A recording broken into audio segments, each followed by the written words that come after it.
नमस्कार, आप देख रहे हैं टीवी 9 राजस्थान। मैं हूं अम्बेश श्रीवास्तव। ये है इनसाइड स्टोरी और आज इनसाइड स्टोरी में बात करेंगे हनुमान बेनीवाल के एक प्लान की, जिसको लेकर बड़ी चर्चा है कि भाई पंचायत चुनाव को लेकर उन्होंने एक मास्टर प्लान बनाया है। अब वो मास्टर प्लान क्या है, आज की इनसाइड स्टोरी में ज़रा उस पर समझेंगे अपने सीनियर पुष्कर चौहान सर से। सर, पंचायत चुनाव को लेकर हनुमान बेनीवाल का मास्टर प्लान क्या है, शुरुआत यहाँ से और उसके बाद फिर मैं आपसे और कुछ सवाल। जब राजनीति में नेता का चर्चा नहीं होती ना जी, तो वो मास्टर प्लान पे आ जाते हैं। फिर वो मास्टर प्लान वही पूरी विधानसभा चल रही है, कितना काम हो रहा है आप जी देख सर। ही रहे। जी सर। सत्ता पक्ष विपक्ष दोनों की नोक झोंक के बीच, बजट के बीच चर्चा से गायब थे जी नरेश मीणा भी और हनुमान बेनीवाल भी। अब कहा क्या करें, बजट सत्र ब्रेक चल रहा है, वहाँ कांग्रेस का सारा राहुल गांधी ने समा खींच रखा है जो सरकार से लड़ रहे। मतलब ये सीधी बात है, वो बहस हो सकती है कि नहीं सपा भी ये, मतलब हनुमान बेनीवाल या सिंगल मेंबर वाली पार्टियों को कोई पूछ नहीं रहा है, वो इतना ज़्यादा उनका तो है भी नहीं सर यहाँ पे।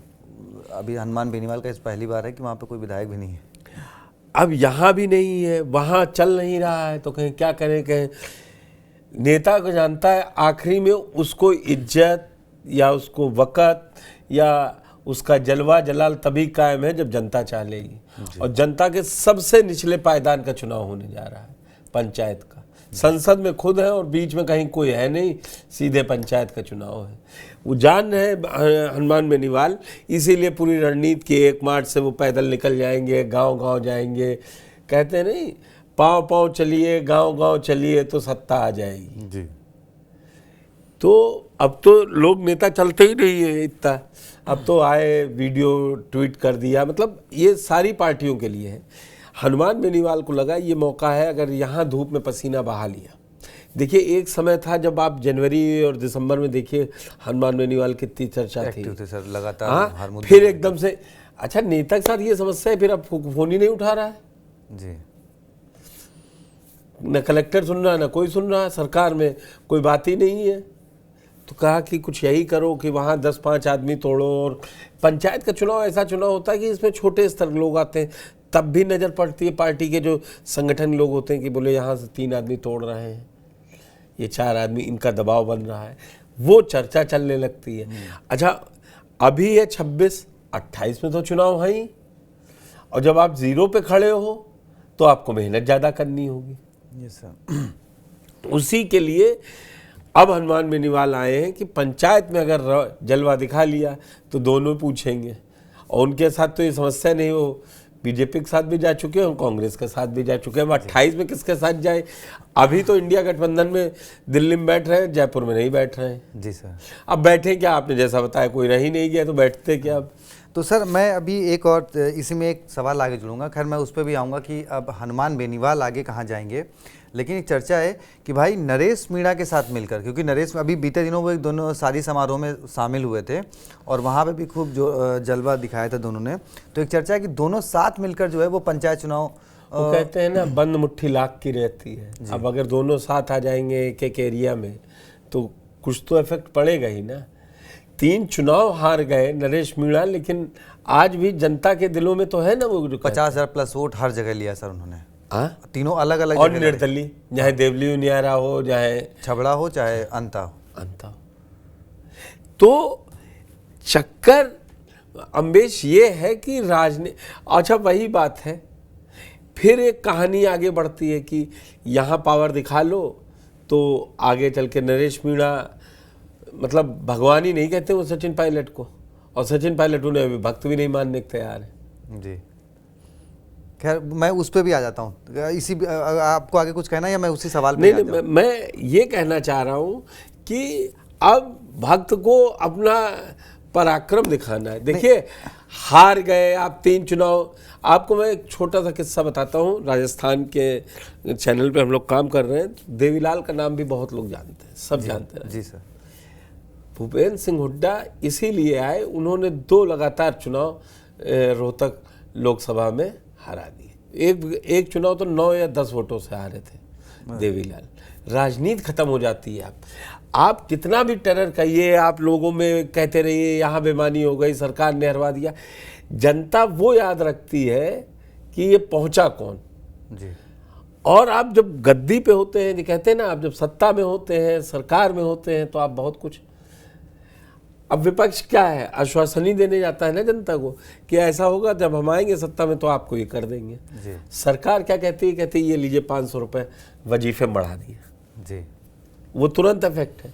तो इसलिए सत्ता जरूरी है। अब नरेश मीणा के लिए सत्ता यही है कि वो विधायक तो कहीं से बन पाए। नहीं, अब सर मैं आ जाता हूं। कहाँ का कलेक्टर फोन उठाए उनका? जी।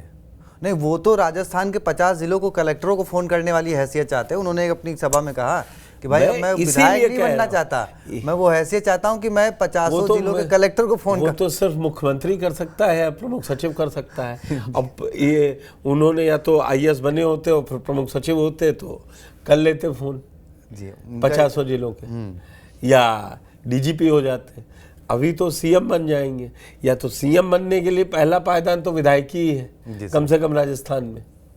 जी सर। खैर सर, अब क्योंकि आपने हनुमान बेनीवाल, हमने जैसे बात करी कि कांग्रेस बीजेपी का पार्ट रह चुके हैं, नरेश मीणा बीजेपी में जाना नहीं चाहते हैं। कांग्रेस के लिए उन्होंने अभी भी दरवाजे खोल रखे हैं। वो बार बार कहते हैं कि भाई एक दरवाज़ा मेरे लिए कांग्रेस के लिए मैंने खोल रखा है, वो मुझे राहुल गांधी बुलाएं, बात करें और कुछ सीटों पर बात करें तो मैं जाऊँगा। अब मैं आता हूँ एक सवाल पे। विनोद जाखड़ बीते दिनों NSY के अध्यक्ष बने। विनोद जाखड़ अब इसलिए चर्चा में, और विनोद जाखड़ के साथ हनुमान बेनीवाल और नरेश मीणा की बात इसलिए हो रही है क्योंकि विनोद जाखड़ को पहला प्रदेश अध्यक्ष, वो जो छात्र संघ चुनाव जितवाने वाले थे, वो नरेश मीणा ने जितवाया था, ऐसा वो भी क्रेडिट देते हैं, उन्होंने कई मंचों पे भी कहा। तो अब चर्चा ये आ रही कि हाँ भाई, नरेश मीणा ने दरवाजे कांग्रेस के लिए छोड़ रखे हैं, विनोद जाखड़ तो विनोद जाखड़ दूसरा दरवाजा खोलेंगे। हाँ, तो वही सवाल है कि क्या नरेश मीणा कांग्रेस के लिए आएंगे और हनुमान बेनीवाल भी? पुरानी मैं 28 पे आ नहीं 28 नहीं, अब फिर बहुत ज्यादा दूर नहीं जाते हैं। अभी पंचायत चुनाव में, पंचायत चुनाव में दोनों मिलके अपनी पूरी दम लगा लें और हम कहते 3 जिलों में अपना जिला पंचायत अध्यक्ष बनवा लें। देखिए कांग्रेस खट से बुला लेगी। आपके पल्ले में तो होना चाहिए जी। कहीं पल्ले में क्या, कहीं साहब बातें हैं तो कहीं बातें बहुत है। वैसे कांग्रेस में सब पीछे कहानी सुनाते हैं कि ऐसा था तो हम ये थे तब हम ये जीत लेते। वो तो राजस्थान का 2020 वाला इतिहास है कि हाँ कितने लोग थे साथ आए, कितने लोग गए। आपके पास क्या है? आज मार्केटिंग का दौर है। आपके हाथ में क्या है, आपके झोले में क्या है, तभी लोग सुनेंगे। और वैसे ही नेता के लिए आप क्या जिता कहें 20 प्रधान जीते हैं, गांव के बैठे हैं, आइए उतार देंगे सड़क पर उस जिले में। तो चलिए, मतलब बहुत कुछ डिपेंड करेगा पंचायत चुनाव के बाद क्या नरेश मीणा और हनुमान बेनीवाल इस पोजीशन में आ जाएंगे कि कांग्रेस के साथ डील करें, और क्या कांग्रेस इन दोनों नेताओं को अपने साथ लाएगी, और इसमें क्या भूमिका रहेगी विनोद जाखड़ की, जैसी सियासी गलियारों में चर्चा है। बहुत कुछ है अंदर खाने, तो जो भी होगा इनसाइड स्टोरी में आपके लिए ज़रूर लेके आएंगे। बाकी आपको स्टोरी कैसी लगी शेयर ज़रूर करिएगा, चैनल को सब्सक्राइब करिए। शुक्रिया।